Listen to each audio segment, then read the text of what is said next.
Hi hello అండి, అందరు ఎలా ఉన్నారు? బాగున్నారా? హాయ్ హాయ్ అండి. ఈరోజు చాలా టేస్టీగా ఉండేలాగైతే పచ్చి పులుసు అయితే చేశాను. అది ఏ విధంగా చూసేయండి. ముందుగా అయితే ఒక ఉల్లిగడ్డ, 4 పచ్చిమిర్చి, కొంచెం ఉప్పు వేసి దంచుకోవాలి. అందులో కొంచెం బెల్లం కూడా అయితే యాడ్ చేశాను, టేస్ట్ బాగుంటుందనేసి. కొంచెం చింతపండు నానబెట్టి పులుసులాగా చేసుకొని ఇందులో అయితే కలుపుకోవాలి. చిన్నప్పుడు అయితే అమ్మ వాళ్ళు ఎండిమిర్చి నిప్పులలో కాల్చి పిసికి ఇలా చేసేవాళ్ళండి. ఆ టేస్టే బాగుండేది. ఇప్పుడు కట్టెల పొయ్యిలు లేదు కదా, ఏదో ఇలా అయితే ట్రై చేస్తున్నాను. ఇలా ఉందో కామెంట్ అయితే పెట్టండి.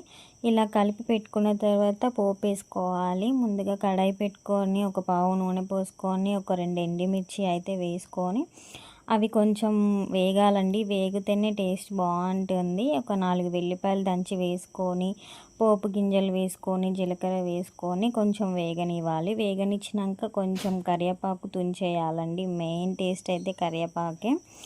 అందులో కొంచెం పసుపు అలానే కొంచెం ఇంగువ కూడా వేయాలి. వేసేసి కలుపుకొని స్టవ్ ఆఫ్ చేసుకొని ఇందాక పెట్టుకున్నాం కదా పక్కన పచ్చి పులుసు అయితే ఇది చేసుకొని పెట్టుకున్నాం కదా, దాంట్లో అయితే ఈ పోపు వేసేసి కలుపుకోవాలండి. అంతే, 5 నిమిషాలు రెడీ అయిపోతుంది. చాలా అంటే చాలా బాగుంటుంది.